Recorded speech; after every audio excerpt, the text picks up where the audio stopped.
بسم الله الرحمن الرحيم. الحمد لله رب العالمين والعاقبة للمتقين والصلاة والسلام على سيد الأنبياء والمرسلين وعلى آله وأصحابه أجمعين.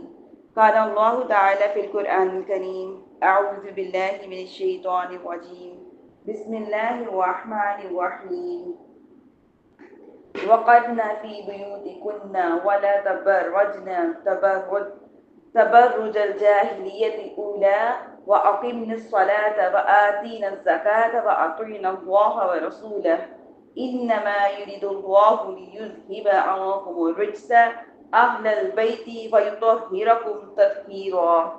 صدق الله العظيم. ربي شرح لي صدري ويسر لي أمري واحلل عقدة من لساني يفقه قولي. ربي زدني علما، ربي زدني علما، ربي زدني علما. اللهم افتح علينا حكمتك وانشر علينا رحمتك يا ذا الجلال والإكرام. سبحانك لا علم لنا إلا ما علمتنا إنك أنت العليم الحكيم. السلام علیکم ورحمۃ اللہ.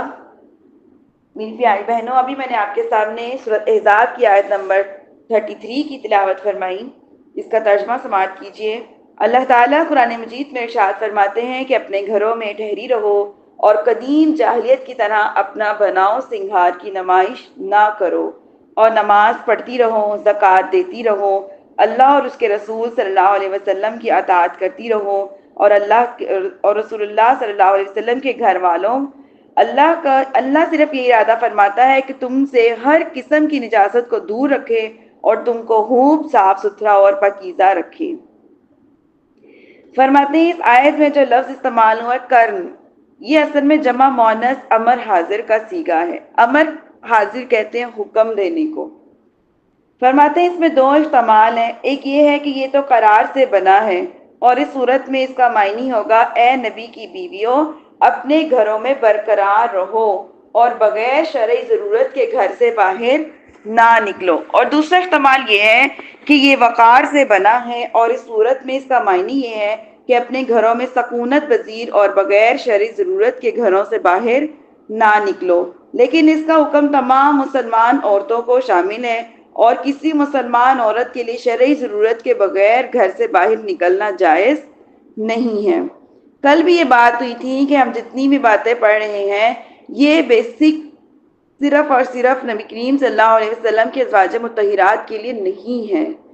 یہ بیسیکلی ہم لوگوں کو سبق دینے کے لیے ہے، امت کو تعلیم دینے کے لیے ہے، بتانے کے لیے ہے، ہم عورتوں کو سکھانے کے لیے ہے کہ اپنی زندگیوں کو کس کس طریقے سے گزارنا ہے، اپنی زندگیوں میں کن کن چیزوں کو شامل رکھنا ہے اور کن کن چیزوں سے اپنی زندگیوں کو پاک اور صاف رکھنا ہے.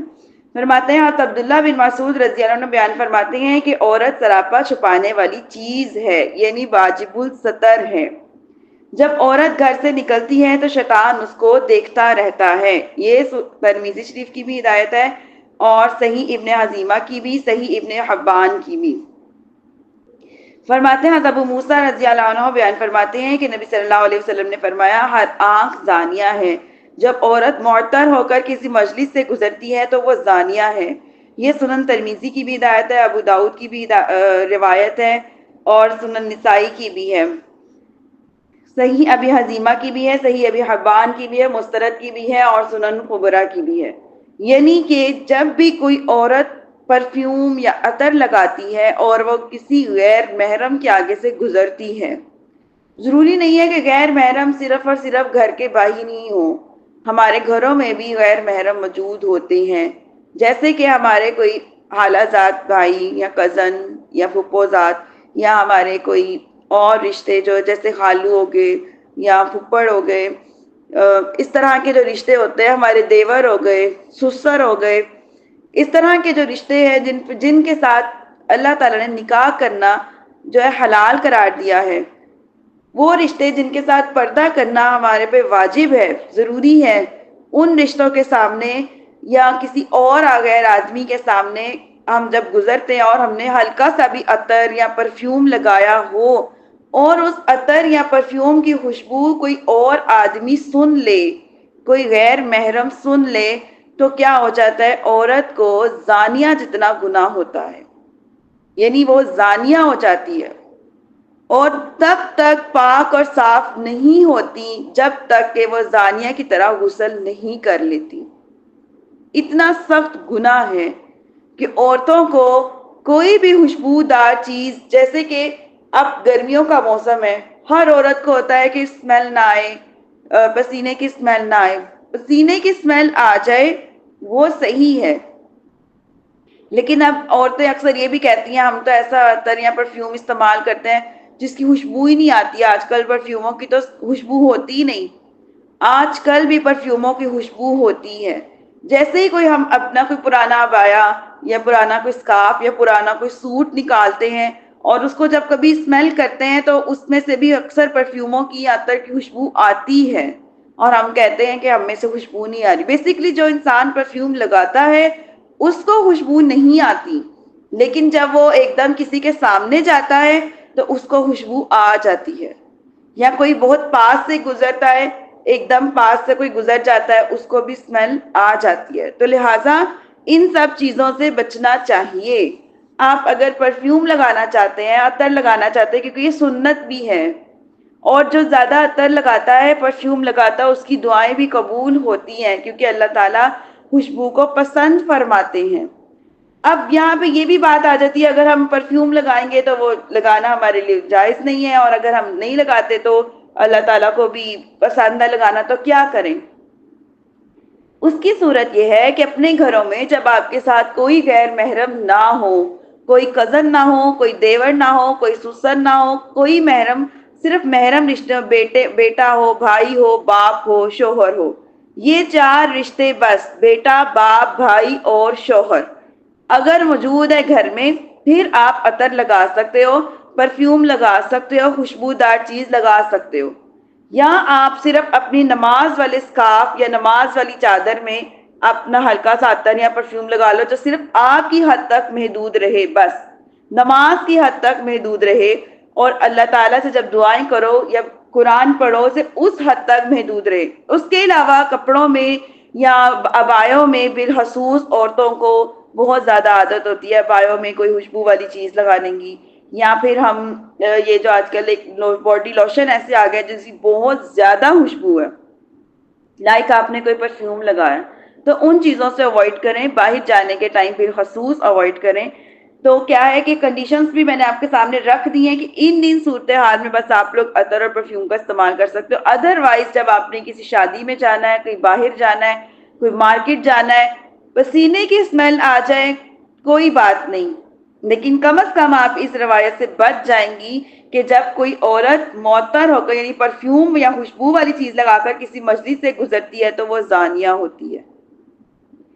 ٹھیک ہے، آگے دیکھیے کیا فرماتے ہیں، عائشہ رضی اللہ عنہ بیان فرماتی ہیں کہ اگر رسول اللہ صلی اللہ علیہ وسلم عورتوں کو اس بناؤ سنگھار کو دیکھ لیتے جو اب عورتوں نے ایجاد کی ہیں تو ان کو مسجد میں نماز پڑھنے سے اس طرح منع فرما دیتے جس طرح بنو اسرائیل کی عورتوں کو مسجد میں نماز پڑھنے سے منع فرما دیا گیا تھا۔ یہ مسلم شریف کی بھی ہدایت ہے، بخاری شریف کی بھی ہدایت ہے، سنن ابو داؤد کی بھی ہدایت ہے۔ کیوں؟ کیونکہ اب عورتیں بہت زیادہ اگر عبایا بھی پہنتی ہیں فرض کریں یا نقاب بھی لیتی ہیں تو ان کا سٹائل ایسا ہو گیا ہے کہ اس میں پردہ رہتا ہی نہیں ہے، یا تو اتنا فینسی عبایا ہوگا، اتنا خوبصورت عبایا ہوگا کہ ہم لڑکیوں کو بھی اس عبائے کو مڑ مڑ کے دیکھنا پڑے گا کہ اس کا عبایا کتنا پیارا ہے، اس کی فلانی چیز کس نے نقاب کتنا اچھا لیا ہوا ہے، بالکل نئے سٹائل کا لگ رہا ہے، بالکل نئی چیز لگ رہی ہے۔ تو ان سب چیزوں سے ہمیں بچنا چاہیے۔ جب عورتیں باہر نکلیں تو سادگی ہونی چاہیے، ٹھیک ہے؟ اگر آپ لوگ عبایا بھی اچھا لے رہے ہو، اچھا لو، بہت اچھا لو، لیکن وہ بہت ایکسٹرا قسم کا فینسی نہ ہو کہ اس کو پیچھے مڑ مڑ کے دیکھنا پڑے کہ اس کا عبایا کیسا لگ رہا ہے۔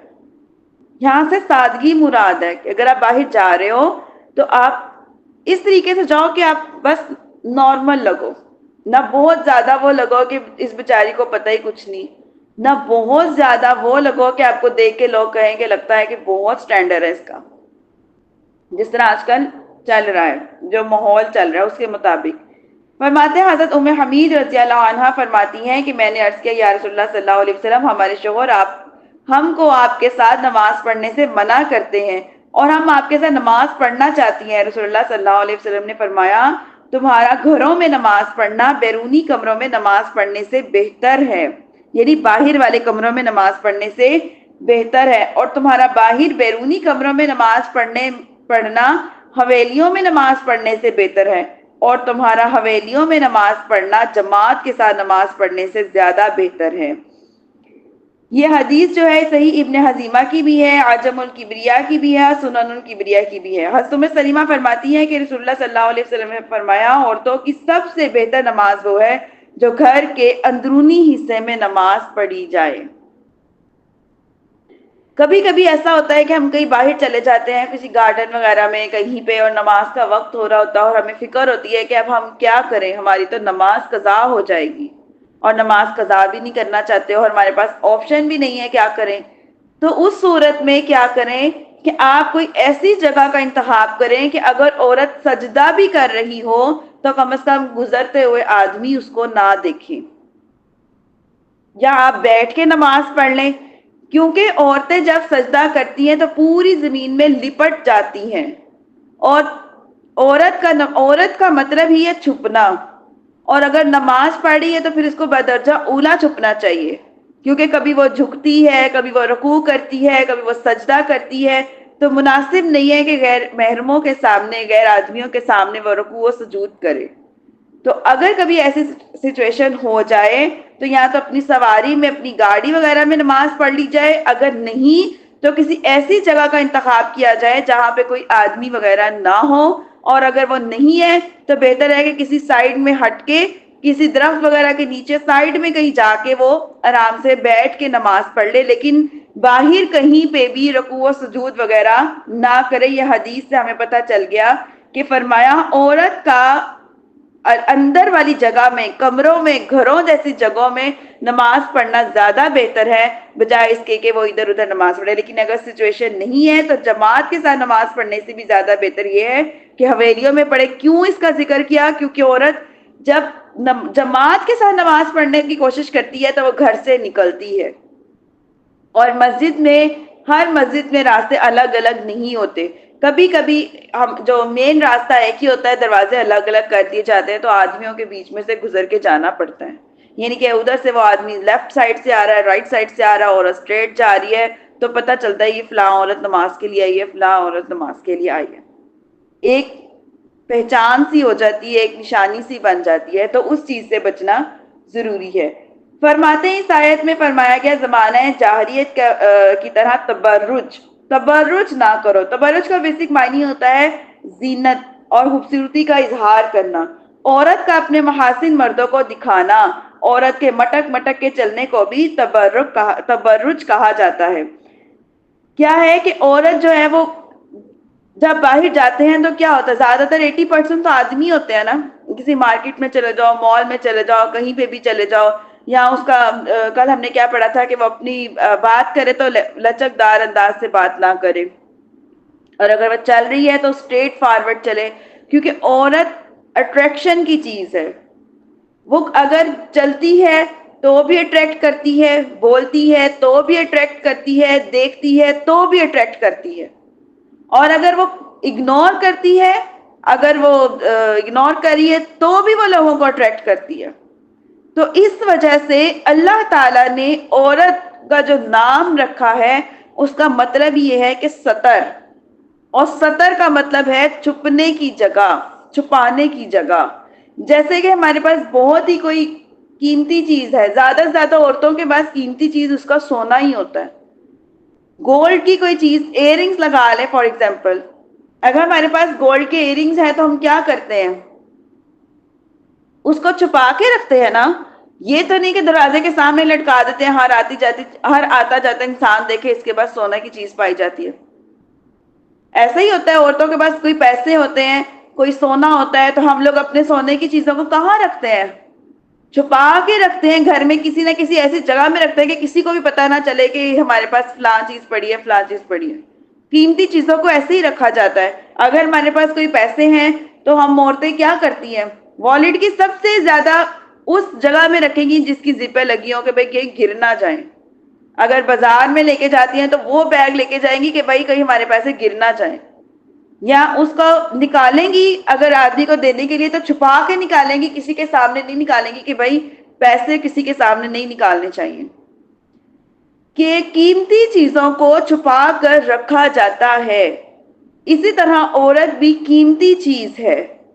اپنے آپ کو آپ لوگ کہا کریں کہ ہم بہت قیمتی ہیں.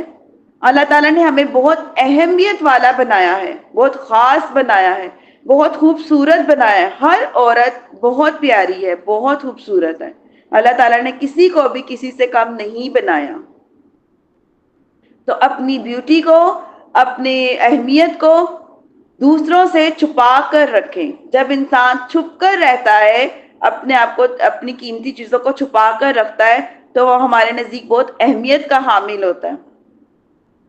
کوئی بڑی قیمتی چیز کو ہم بڑا ہی خاص جگہ پہ استعمال کرتے ہیں, نہیں ایسے اس کی نمائش ہو جائے گی, لوگ دیکھ لیں گے, کسی خاص جگہ میں پہنوں گی, کسی خاص جگہ میں ایسے ہوگا. کیوں؟ کیونکہ ہمیں پتا ہوتا ہے ہمارے نزدیک اس کی بڑی ویلیو ہے. تو اس اپنے آپ کو بھی بہت زیادہ ویلیو دیں, اپنے آپ کو بہت زیادہ اہمیت دیں. کیوں؟ اللہ تعالیٰ نے بہت زیادہ اہمیت دی ہے عورتوں کو, بہت زیادہ فضیلت دی ہے اسلام نے عورتوں کو, اور چھپنے کا بھی حکم دیا ہے.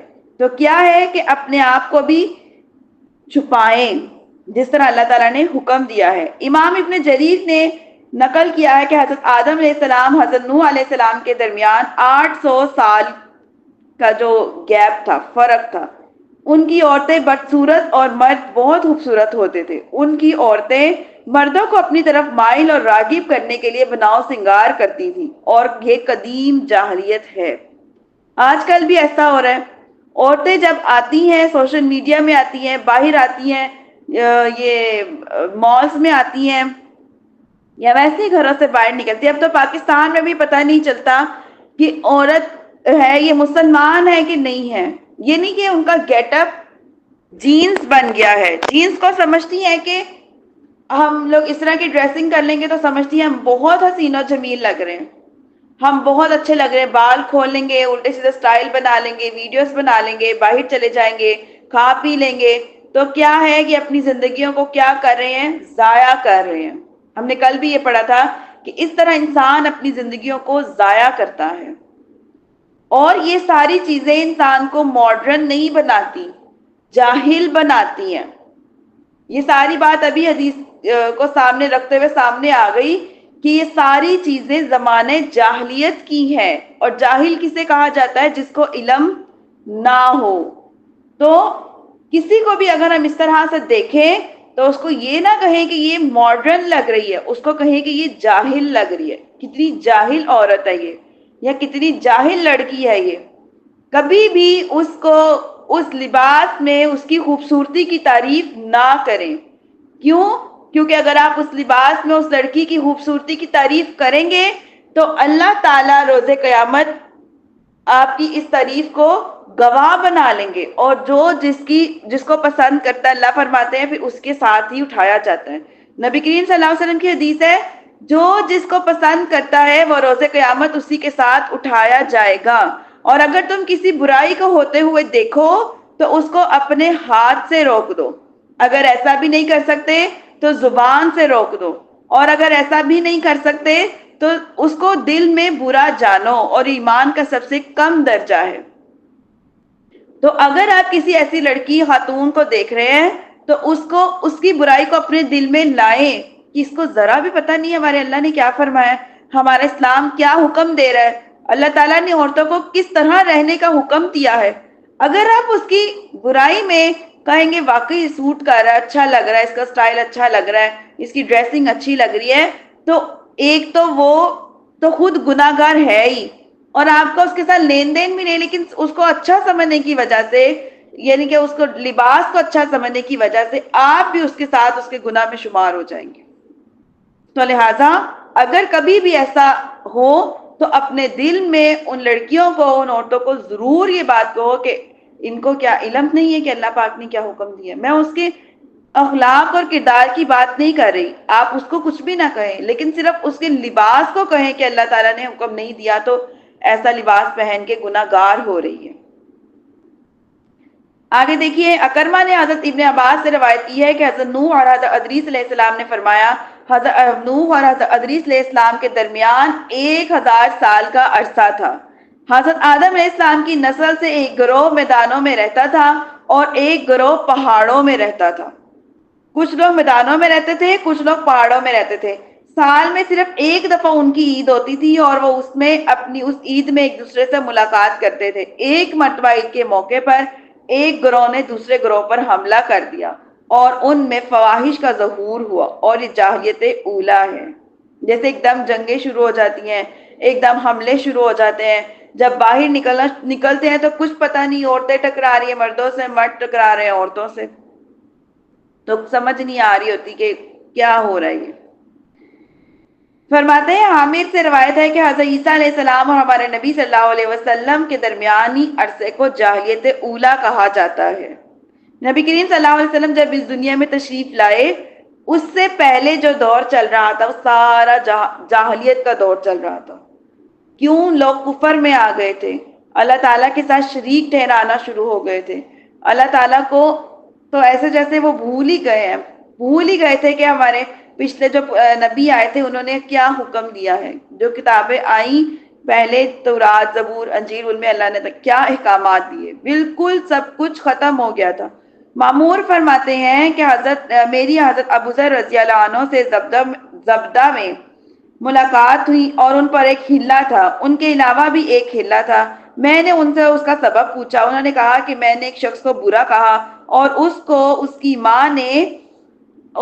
ماں نے آر دلایا۔ نبی کریم صلی اللہ علیہ وسلم نے فرمایا، اے ابوذر، تم نے اس کی ماں کو آر دلایا ہے، تو تم ایسے شخص ہو کہ تم میں زمانہ جاہلیت کی حسرت ہے، تمہارے غلام تمہارے بھائی ہیں، اللہ نے ان کو تمہارا ماتحت کر دیا ہے، سو جس کے ماتحت اس کا بھائی ہو وہ اس کو وہ طعام کھلائے جس کو وہ خود کھاتا ہے، وہ لباس پہنائے وہ جس کو وہ خود پہنتا ہے، اور ان کو اس کام کا مکلف نہ کرے جو اس پر دشوار ہو، اور اگر تم ان کو مکلف کرو تو ان کی مدد کرو۔ یہ صحیح بخاری کی بھی حدیث ہے، صحیح مسلم کی بھی ہے، سنن ابو داؤد کی بھی ہے، ترمذی شریف کی بھی ہے اور ابن ماجہ کی بھی ہے۔ یعنی کہ اگر تم جیسے کہ ایک ہی فیملی سے بلونگ رکھنے والے کچھ بہن بھائی ہوتے ہیں، بہن بھائی تو ایک ہی فیملی کے ہوتے ہیں، تو اگر ایک بھائی ایک کام نہیں کر سکتا تو وہ دوسرے کو بھی وہ کرنے کا نہ کہے۔ بالفرض اگر وہ بھائی سمجھتا ہے کہ دوسرا بھائی یہ کام کر سکتا ہے، اس میں ایسی کوئی کوالٹیز پائی جاتی ہیں، تو کیا کرے کہ اس کو مدد کرے، اس کی ہیلپ کرے اس کو وہ کام کرنے میں، نہ کہ اس کو بار بار شرم دلائے کہ تم سے یہ کام کر ہی نہیں سکتے، تم سے تو یہ کام ہونا ہی نہیں، تم نے تو ایسا کبھی کرنا ہی نہیں۔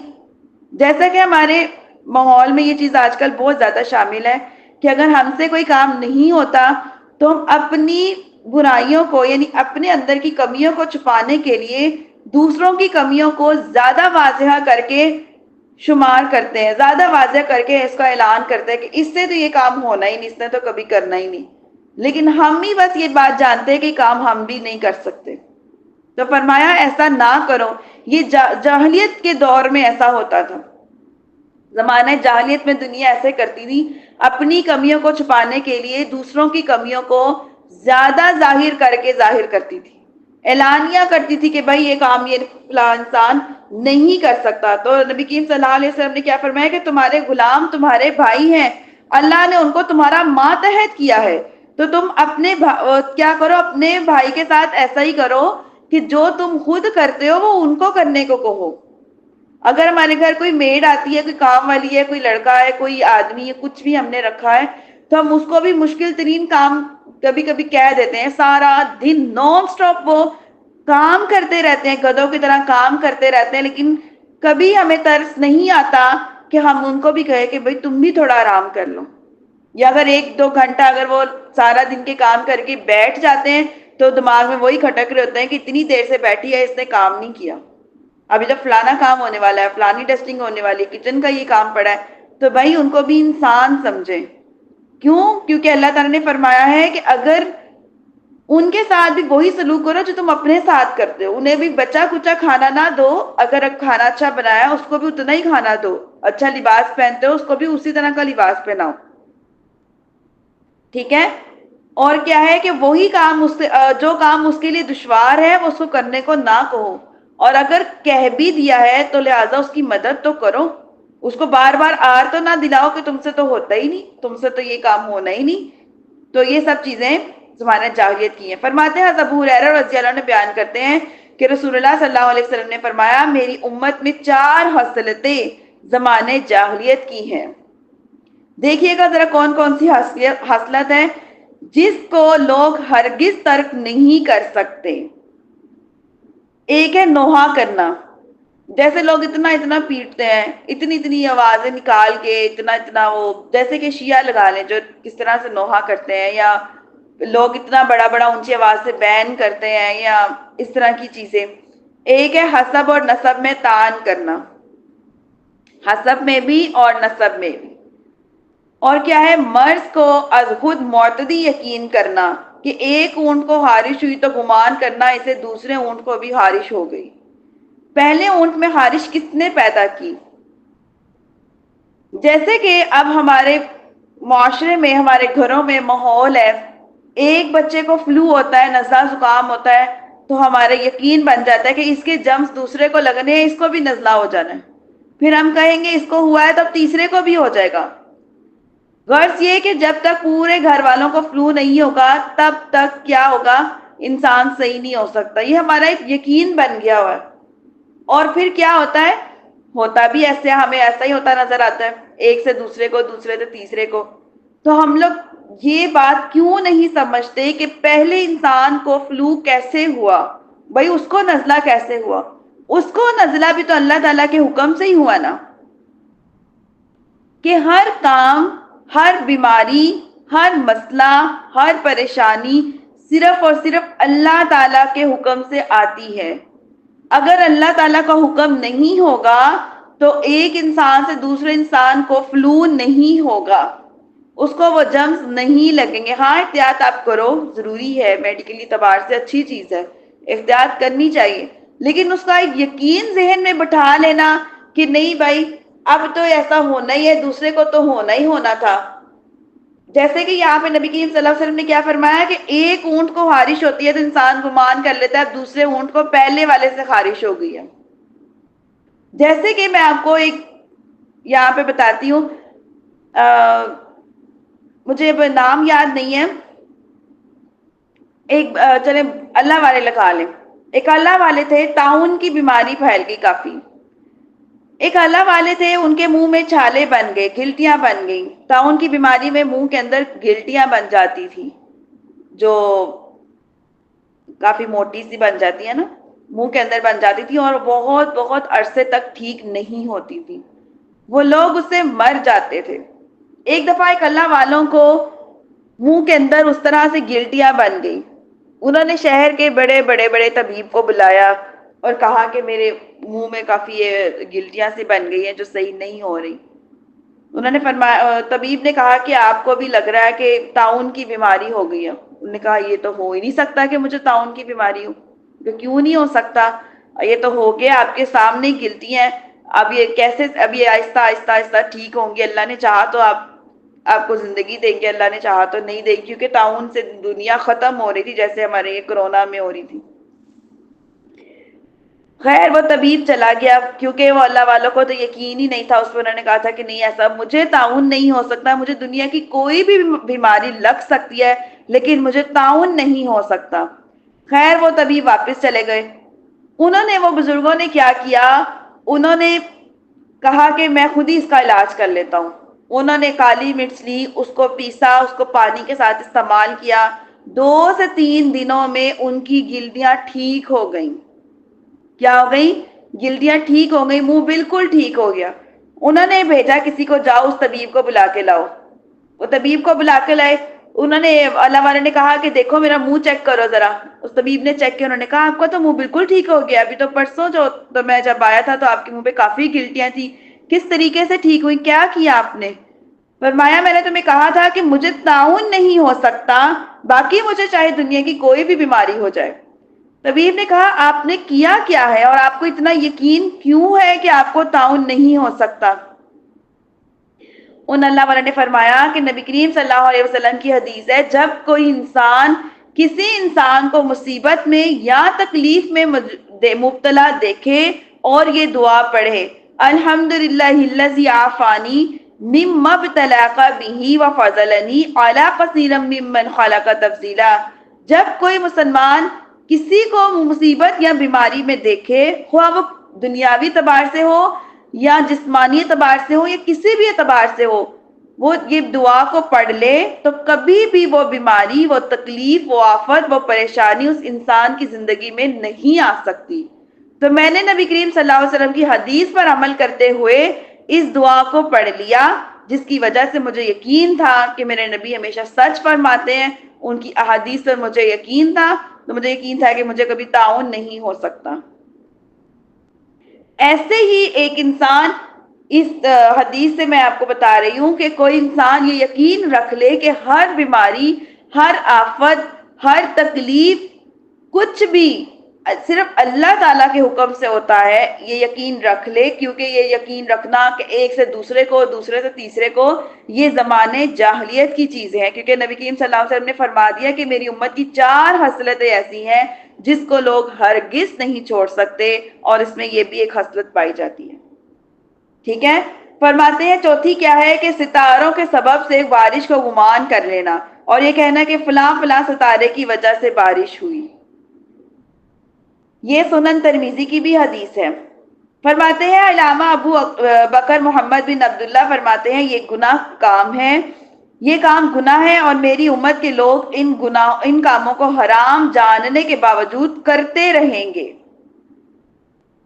اب ہمیں پتہ چل گیا، اب ہم ان چیزوں سے بچیں گے، اب ہم ان چیزوں سے بچیں گے، ان 4 خصلتوں سے ہم بچیں گے۔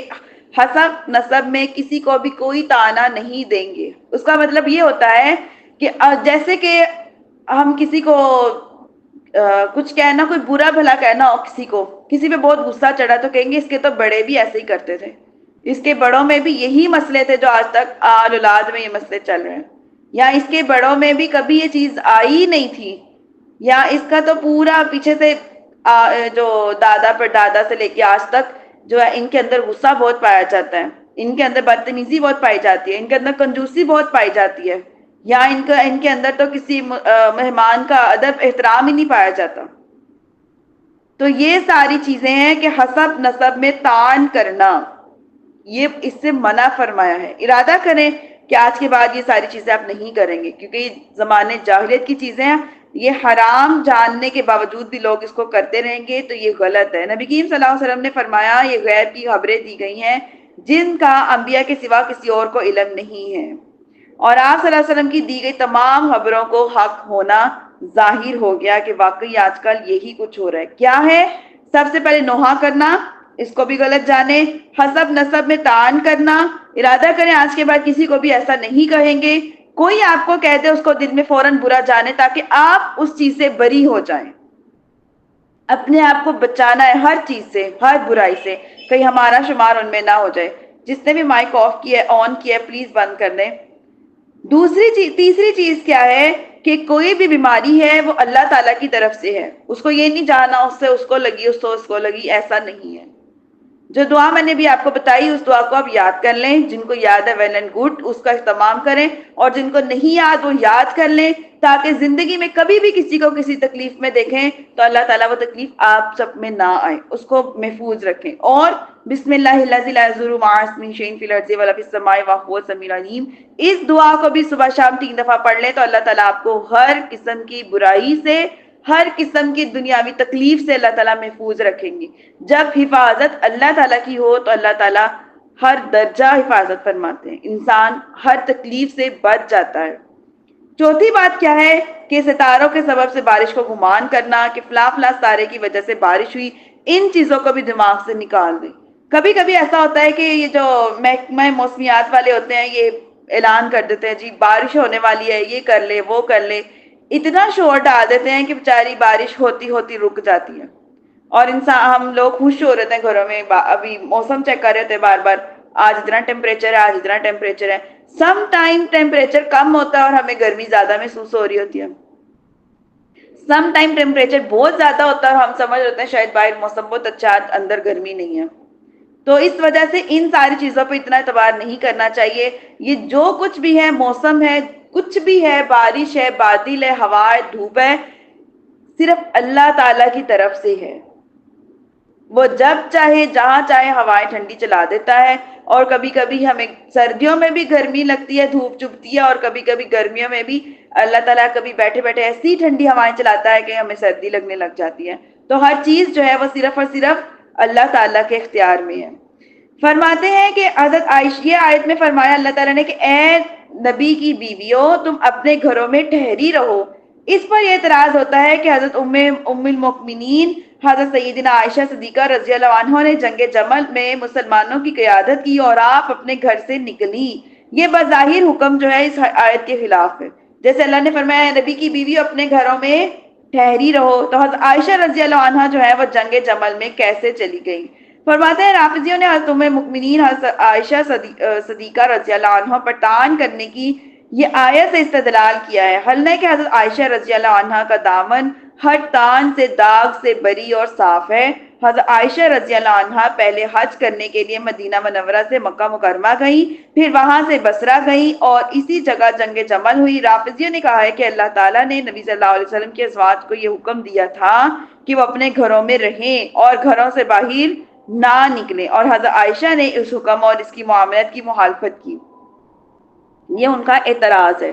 جواب اس کا یہ ہے کہ ازواج مطہرات کو اپنے گھروں سے باہر نکلنے کی ممانعت جو منع فرمایا مطلقاً نہیں ہے، ورنہ یہ آیت کے نازل ہونے کے بعد رسول اللہ صلی اللہ علیہ وسلم ان کو حج اور عمرہ کے لیے اپنے ساتھ نہ لے جاتے اور ان کو اپنے ساتھ غزوات میں نہ لے جاتے اور ان کو والدین کی زیارت، بیماروں کی عیادت، رشتہ داروں کی تعزیت کے لیے جانے کی اجازت نہ دیتے. کیونکہ یہ آیت جو ہے یہ سورت 5 ہجری میں نازل ہوئی اور 6 ہجری میں رسول اللہ صلی اللہ علیہ وسلم غزوہ بنو مستلق میں حضرت عائشہ رضی اللہ عنہ کو اپنے ساتھ لے گئے تھے.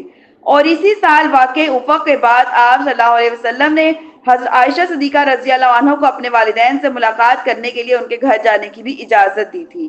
اور اسی سال جو ہے افق کے بعد آپ نے حضرت عائشہ رضی اللہ عنہ کو اپنے والدین سے ملنے کی اجازت دی تھی اور اسی سال غزوہ جو انہوں نے عمرہ حدیبیہ کیا اور اس میں آپ دیگر ازواج مطہرات کو بھی اپنے ساتھ لے گئے تھے. 7 ہجری کو آپ غزوہ خیبر میں آپ صلی اللہ علیہ وسلم کی ازواج مطہرات کے ساتھ ان کے ساتھ گئی اور اسی سال آپ نے حدیبیہ کی عمرہ کی بھی قضا کی اور اس سفر میں آپ ازواج مطہرات کو ساتھ لے کر گئے تھے. باقی غزوات میں بھی آپ مختلف ازواج کے ساتھ تھے.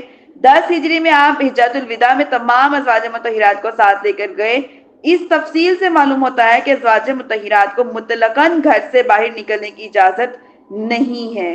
لیکن فرماتے ہیں ان احادیث صحیحہ سے یہ بات ثابت ہوتی ہے کہ حضرت سودہ رضی اللہ عنہ اور حضرت زینب بنت جہش رضی اللہ عنہ کے علاوہ باقی تمام ازواج مطہرات نے رسول اللہ صلی اللہ علیہ وسلم کے وفات کے بعد بھی حج کیا اور حضرت علی رضی اللہ عنہ کے سمیت تمام صحابہ میں سے کسی نے بھی اس بات پہ اعتراض نہیں کیا.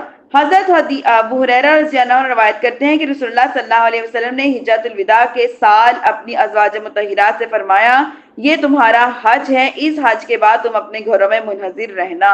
پھر حضرت زینب بنت جہش اور حضرت سودا بنت زمعہ نے کے علاوہ تمام ازواج مطہرات نے اس کے بعد بھی حج کیا اور وہ دونوں یہ کہتی تھی کہ اللہ کی قسم جب سے ہم نے رسول اللہ صلی اللہ علیہ وسلم کا یہ ارشاد سنا ہے اس کے بعد ہم کبھی کسی سواری کو ہم نے نہیں ہانکا. یہ جو حدیث ہے یہ ابو یعلا کی بھی ہے، مسند احمد کی بھی ہے.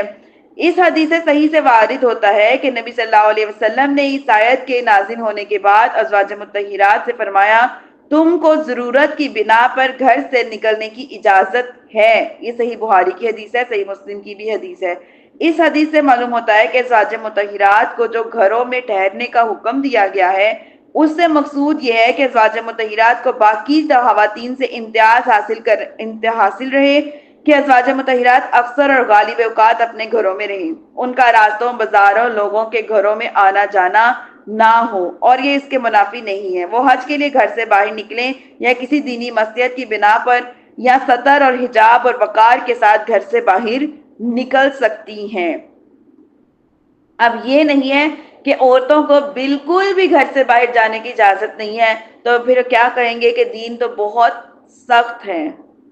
عورتیں گھر سے باہر جائے، جو حکم نہیں دیا گیا وہ یہ ہے کہ فضول گھر سے نہ نکلیں، کوئی چیز نہیں لینی، خالی بازاروں میں بس دیکھنے جا رہے ہیں کیا آیا ہوا ہے، کچھ بھی نہیں لینے والا، کچھ بھی نہیں خریدنے والا، ایسے ہی جا کے بس چکر لگا کے آ گئے۔ ایسا نہ کریں۔ ہاں آپ کو بہت ضرورت ہے، کوئی دین کے کام کی ضرورت ہے، کہیں بہن بھائیوں کے گھر آنا جانا ہے، ماں باپ سے ملنے جانا ہے، حج عمرے کے لیے جانا ہے، کوئی آپ نے محفل وغیرہ میں جانا ہے، کسی ایسی جگہوں میں جانا ہے، کہیں جانا پڑ جاتا ہے، آپ وہاں چلے جاؤ، شاپنگ کرنے کے لیے آپ کو کچھ ضرورت کی چیز چاہیے، وہاں سے جا کے لے لو، لیکن اس کا طریقہ کار کیا ہے کہ باپردہ ہو کے جاؤ۔ آپ لوگ بالکل اس طرح نہ ہو کہ اس طرح سے نہ بنو کہ لوگ آپ کو آنکھیں اٹھا اٹھا کے دیکھیں، مڑ مڑ کے دیکھیں، ایسے بن کے نہ جاؤ، سادگی کے ساتھ جاؤ، لچکدار لہجے سے کسی سے بات نہ کرو، غیر محرموں سے بات کرنے کے لیے اپنے جو لہجے کو کرخت رکھو، بالکل آرام سے آہستہ آہستہ نہ بولو، بس ضرورت کے مطابق بات کی اور اپنا کام لیا اور آ گئے، بس اس کے علاوہ یہ نہیں ہے کہ آپ اپنی گھر کی سٹوریاں سنانا شروع کر دو، ان کی سنانا شروع کر دو، سننا شروع کر دو، ایسا ہرگز نہ کرو۔ اگر اللہ تعالیٰ نے باہر جانے کا حکم دیا ہے تو دیکھیں کس طریقے سے دیا ہے، باہر جانے کا طریقہ بھی بتا دیا ہے کہ آپ لوگ باہر جانا چاہتے ہو ضرور جاؤ، تو بس اس طریقے کے مطابق جاؤ، تو پھر کوئی مذائقہ نہیں۔ اب فضول جا جا کے ریسٹورینٹ میں ایسے ہی بیٹھے بیٹھے کھانا کھا لیا، گھنٹوں بیٹھے رہے باتیں کرتے رہے، یا پھر آپ لوگ اگر ویسے آٹو کا دل کرتا ہے شام ہو تو بیٹھ چکر لگانے چلے جاؤ، آپ جاؤ ضرور جاؤ، واک کرنے چلے جاؤ، ٹھنڈی ہوا کے لیے چلے جاؤ، لیکن اب یہ مطلب نہیں ہے کہ آپ واک کرنے جا رہے ٹریک سوٹ میں چلے جاؤ کہ ہم واک کرنے جا رہے ہیں، اس طرح کے کام نہیں ہے۔ آپ جاؤ ابائے میں جاؤ، پردے سے جاؤ، جس طرح اللہ نے حکم دیا ہے اس طریقے سے اگر اپنی زندگی گزارو گے تو وہ آسان ہے۔ وہ آسان کیوں ہے؟ کیونکہ اللہ تعالیٰ نے ہر چیز کرنے کا ہمیں بتا دیا، طریقہ بتا دیا۔ جب انسان طریقوں کے مطابق زندگی گزارنا شروع کر دیتا ہے تو زندگیاں آسان ہو جاتی ہیں۔ آگے دیکھیے اللہ تعالیٰ کیا ارشاد فرما رہے ہیں۔ آگے اسی آیت میں دیکھیے اللہ تعالیٰ نے کیا ارشاد فرمایا، انما یرید اللہ لیذھب عنکم الرجس اہل البیت ویطہرکم تطہیرا۔ کیا فرمایا؟ اللہ یہی چاہتے ہیں کہ نبی کے گھر والوں تم سے اللہ تعالیٰ ہر قسم کی ناپاکی کو دور فرمائے اور تمہیں خوب صاف ستھرا رکھے۔ یہ ابھی آیت نمبر 33 ہی چل رہی ہے۔ فرما رہے ہیں کہ کیا مطلب ہے اس کا؟ اس آیت میں اہل بیت کی تفسیروں میں 3 قول ہیں۔ اول قول یہ ہے کہ حضرت ابو سعید خدری رضی اللہ عنہ، حضرت انس بن مالک، حضرت عائشہ، حضرت ام سلمہ رضی اللہ عنہ سے منقول ہے کہ اس سے مراد حضرت علی، حضرت فاطمہ، حضرت حسن اور حسین رضی اللہ عنہ ہیں۔ کس سے مراد؟ کہ گھر والوں سے مراد، ٹھیک ہے؟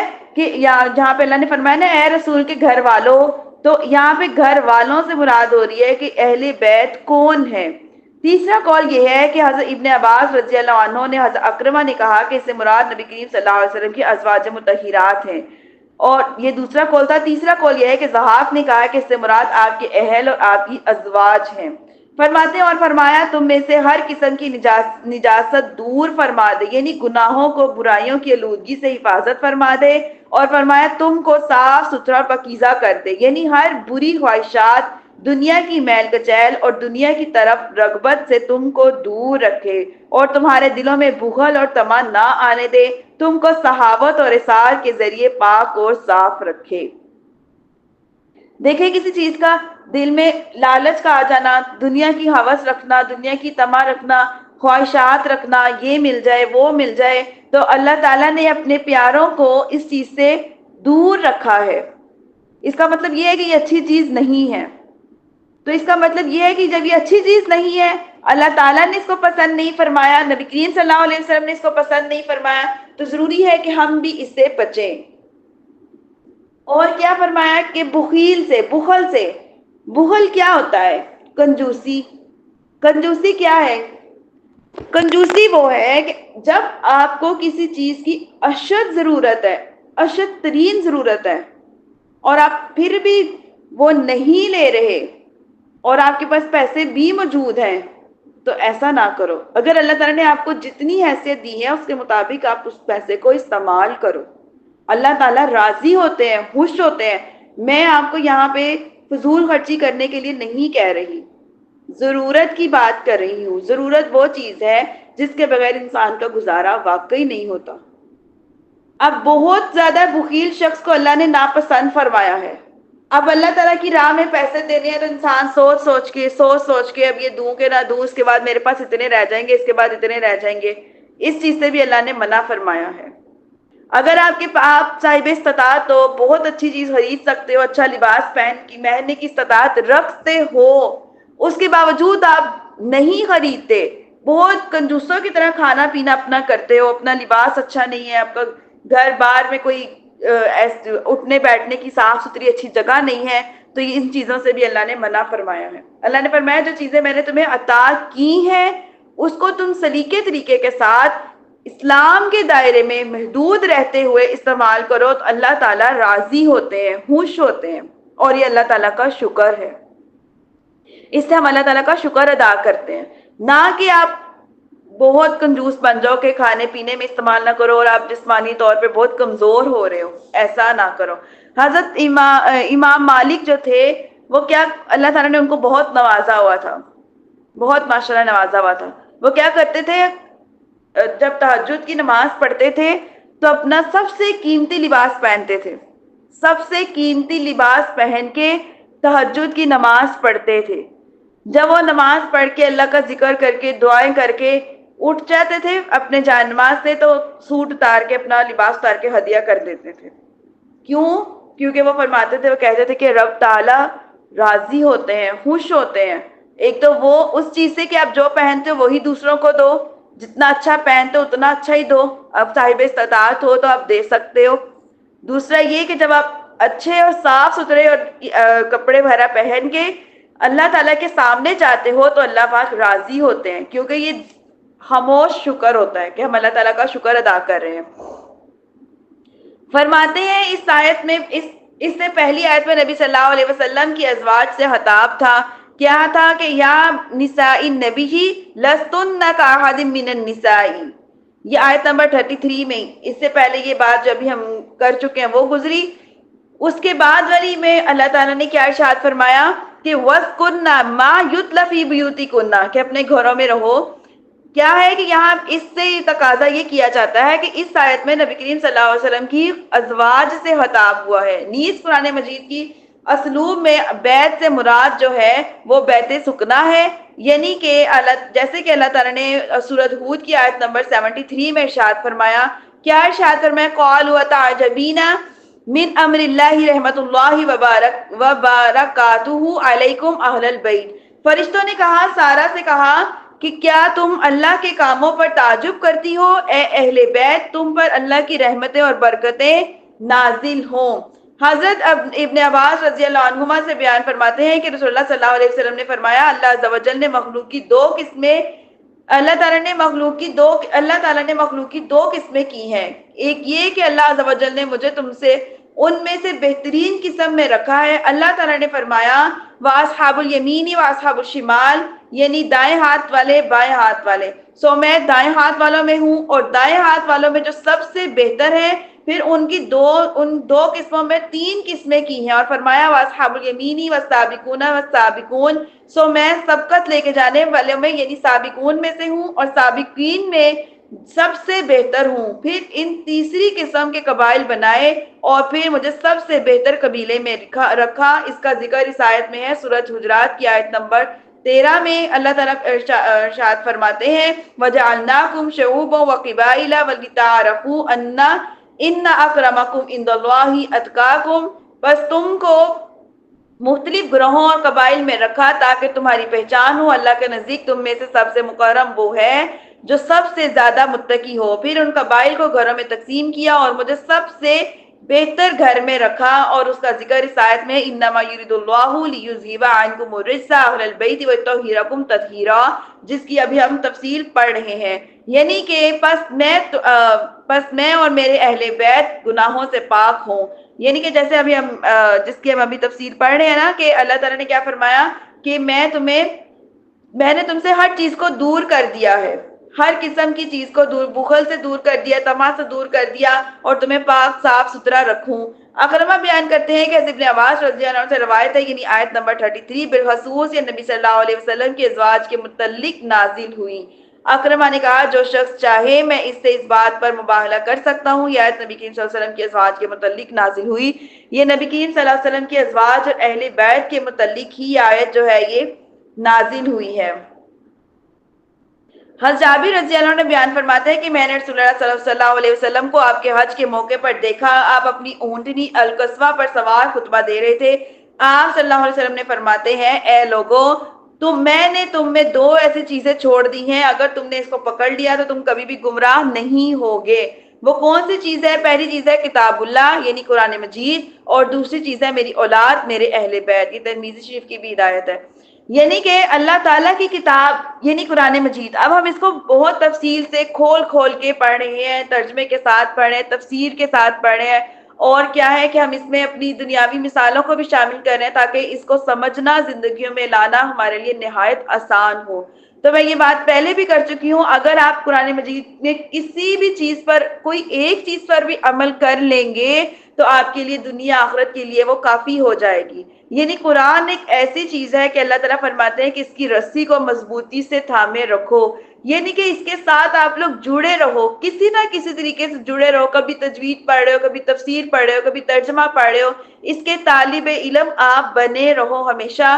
اللہ تعالیٰ بہت زیادہ راضی ہوتے ہیں، درجات کو بلند کرتے ہیں، اور طالب علم کی جو کمیاں ہوتی ہیں، جو ان کو نہیں معلوم ہوتا، جو ان سے کوئی گناہ ہو جاتا ہے، کوئی چیز ہوتی ہے، اللہ پاک اس کو معاف کر دیتے ہیں، کیونکہ طالب علم کا مطلب ہوتا ہے سیکھنے والا۔ جب انسان سیکھ رہا ہوتا ہے تو پھر اس کے گناہ اتنے زیادہ شمار نہیں ہوتے، اللہ کو پتا ہوتا ہے سیکھ رہا ہے تو سیکھ جائے گا۔ لیکن اگر آپ اس کو سیکھنا چھوڑ دیتے ہو تو پھر آپ گناہ گار ہوتے ہو۔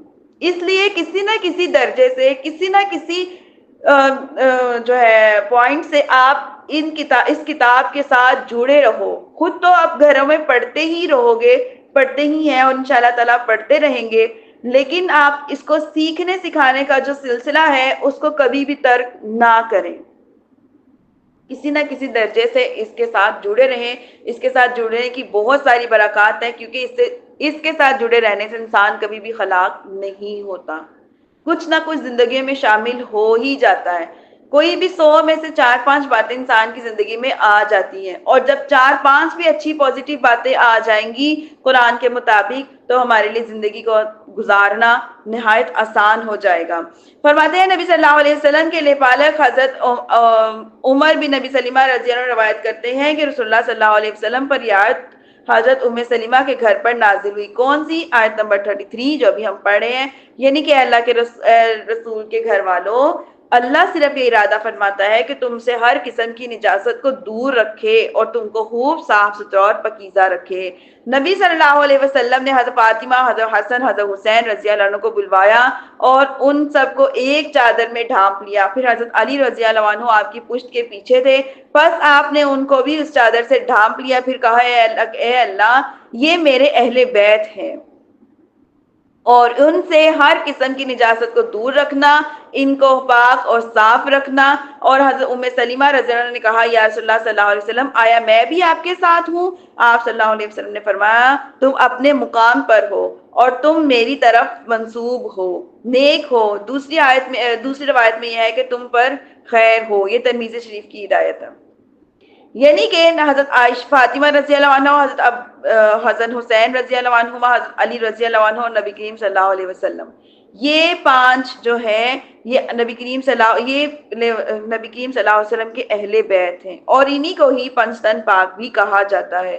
اور انہی کے فعل جب اللہ تعالیٰ سے، انہی کے صدقے سے جب دعائیں کی جاتی ہیں تو اللہ تعالیٰ ان کی دعاؤں کو رد نہیں کرتے۔ تو اسی لیے جب بھی دعائیں کریں اللہ تعالیٰ سے یہ ضرور کہیں کہ اللہ تعالیٰ ان 5 کے سبب، ان 5 کے صدقے آپ سے دعا کر رہے ہیں، اپنے فضل کرم رحمت سے ہماری دعاؤں کو قبول فرمائیں، کیونکہ جب اللہ نبی کریم صلی اللہ علیہ وسلم نے اتنی محبت کی ہے تو اللہ تعالیٰ بھی بدرجہ اولا محبت فرماتے ہیں۔ جب اللہ جن سے محبت کرتے ہیں پھر ان کے دیے ہوئے واسطوں کی دعاؤں کو رد نہیں فرماتے۔ کسی شخص کے اہل میں وہ لوگ شامل ہیں جو اس کے نسب، دین یا گھر یا پیشے یا گھر یا شہر میں شریک اور شامل ہوں، لغت میں اس شخص کے اہل کے وہ لوگ ہیں جو اس کے گھر میں رہتے ہوں.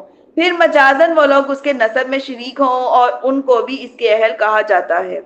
فرماتے ہیں قرآن مجید میں اللہ تعالیٰ نے فرمایا، یہی سورۃ احزاب کی آیت نمبر 33 کو دلیل بناتے ہیں، رسول صلی اللہ علیہ وسلم کے گھر والوں، اللہ صرف یہ ارادہ کرتا ہے کہ تم سے ہر قسم کی نجاست کو دور کرے. کسی شخص کی بیوی کو اس کے اہل سے تعبیر کی جاتی ہے، اور اس اہل اسلام ان لوگوں کو کہا جاتا ہے جو سب اسلام کے ماننے والے ہوں. چونکہ اسلام میں مسلم اور کافر کے درمیان نسب کا رشتہ منقطع کر دیا جاتا ہے، اس لیے اللہ تعالیٰ نے حضرت نوح علیہ السلام سے فرمایا، یا نوح انہ لیس من اہلک انہ عمل غیر صالح، اے نوح بے شک وہ آپ کا بیٹا ہے، آپ کے اہل سے نہیں ہے، آپ کے اس کے نیک اعمال نہیں ہے. نبی صلی اللہ علیہ وسلم کی اہل بیت، آپ کی ازواج، بیٹیاں اور داماد یعنی حضرت علی رضی اللہ عنہ لسان العرب میں ہے. حضرت ابراہیم علیہ السلام کی زوجہ حضرت سارہ کے متعلق قرآن پاک میں ارشاد آتا ہے، سورۃ ہود کی آیت نمبر 73، فرشتوں نے کہا، اے سارہ تم اللہ کے کاموں سے تعجب کرتی ہو، اے اہل بیت تم پر اللہ کی رحمتیں اور برکتیں ہوں. حضرت موسیٰ رضی اللہ عنہ کی بیوی کے بارے میں اللہ نے ارشاد فرمایا سورۃ طٰہٰ میں، موسیٰ نے اپنی بیوی سے کہا تم ٹھہرو میں نے آگ دیکھی ہے، یعنی کہ کیا فرمایا، فقال لأهلهم امكثوا انی آنست نارا. عزیر مصر کی بیوی کے متعلق اللہ نے ارشاد فرمایا، قالت ما جزاء من اراد باہلک سوءا الا ان یسجن. وہ کہنے لگی جو شخص تیری بیوی کے ساتھ برا ارادہ کرے گا اس کی یہی سزا ہوگی کہ اس کو قید ہے. بیوی اور بچوں کے متعلق اللہ نے قرآن میں ارشاد فرمایا، فاستجبنا له فکشفنا ما به من ضر وآتیناہ اہلہ ومثلہم معہم. سو ہم نے ایوب کی دعا سن لی اور اس کو جو تکلیف دی تھی وہ دور کر دی، اور ہم نے ان کو اہل عیال عطا کیا اور ان کے ساتھ ان کی مثل بھی. سورۃ مریم میں اللہ نے کیا ارشاد فرمایا، وَقَانَ يَأْمُرُ أَهْلَهُ بِالصَّلَاةِ، اور اسماعیل اپنی بیوی بچوں کو نماز پڑھنے کا حکم دیجئے. یعنی کہ بیوی بھی جو ہے وہ اہل میں شامل ہے. لیکن نبی کریم صلی اللہ علیہ وسلم کی ازواج مطہرات کا جو درجہ ہے وہ نبی کریم صلی اللہ علیہ وسلم سے منسوب کیا جاتا ہے. اور جو نبی یہ جو ہے حضرت فاطمہ، حضرت علی رضی اللہ عنہ اور حضرت حسن حسین رضی اللہ عنہ، نبی کریم صلی اللہ علیہ وسلم ان کو اہل بیت کہہ کے نبی کریم صلی اللہ علیہ وسلم کے ساتھ یعنی کہ ان کے اہل بیت شمار کیا گیا ہے. فرماتے ہیں جب منافقین نے حضرت عائشہ رضی اللہ عنہ پر غزوہ بنو مستلق میں بدکاری کی تہمت لگائی تو نبی کریم صلی اللہ علیہ وسلم نے حضرت عائشہ رضی اللہ عنہ کی اس تہمت سے برات بیان کرتے ہوئے فرمایا، یا معاشر المسلمین من یعذرنی من رجلا بل قد بلغنی عنہ وذاہ فی اہلی واللہ ما علمت علی الاہلی الا خیرا. اے مسلمانوں، اس شخص کے معاملے میں میری کون مدد کرے گا جس کی اذیت اب میری بیوی کے متعلق پہنچ چکی ہے؟ اللہ کی قسم مجھے اپنی بیوی کے متعلق سوائے خیر کے کسی اور چیز کا علم نہیں ہے. یہاں بھی نبی کریم صلی اللہ علیہ وسلم نے کیا فرمایا، اذاہ فی اہلی، میری اپنی بیوی کو اہل سے جو انہوں نے ہے وہ یہاں پہ ذکر کیا ہے. یہ حدیث بخاری شریف کی بھی ہے، صحیح مسلم کی بھی ہے، سنن ابو داؤد کی بھی ہے، ابن ماجہ کی بھی ہے.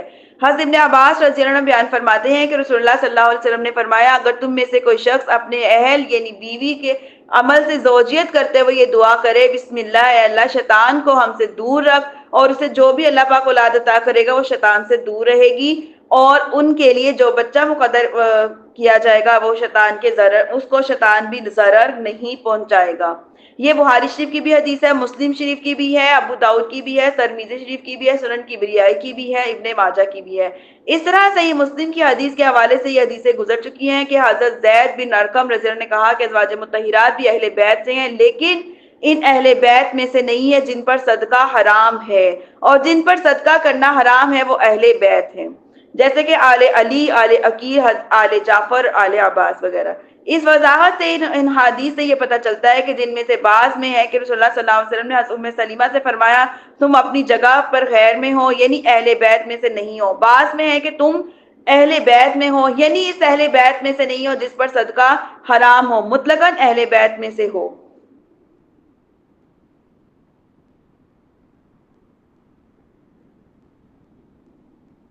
ٹھیک ہے، یہاں پہ ہماری جو ہے آیت نمبر 33 جو ہے وہ مکمل ہوتی ہے. اس کی ویسے تفسیر تو بہت زیادہ لمبی تھی، لیکن اس میں جو مخصوص چیزیں تھیں وہ میں نے ساری آپ کے سامنے لا کے رکھ دی. اب ٹائم بھی پورا ہو گیا ہے. انشاءاللہ تعالیٰ اللہ تعالیٰ کے حکم سے، اللہ تعالیٰ کے فضل سے کل ہم انشاءاللہ تعالیٰ سورت نمبر یہ آیت نمبر 34 سے سٹارٹ کریں گے انشاءاللہ تعالیٰ. اللہ تعالیٰ سے پوری امید ہے، دعا ہے کہ جو کچھ بھی ہم نے پڑھا، پڑھایا، سیکھا، سکھایا، سنا، سنایا، اللہ تعالیٰ اپنے فضل کرم رحمت سے اس کو اپنے بارگاہ الہی میں قبول و منظور فرمائے. اللہ تعالیٰ ہمیں کہنے سننے سے زیادہ عمل کی توفیق عطا فرمائے، اور جو کچھ بھی ہم سے پڑھنے پڑھانے میں، سننے سنانے میں، سمجھنے سمجھانے میں، بالخصوص مجھ سے کوئی لغزش ہو گئی ہو، غلطی ہو گئی ہو، زبر زیر شتمت کی، کوئی بھی پڑھنے میں پڑھانے میں غلطی ہو گئی، اللہ تعالیٰ اپنے فضل کرم رحمت سے اس کو معاف فرمائے. انشاءاللہ تعالیٰ ہم کل سے آیت نمبر 34 سے سٹارٹ کریں گے.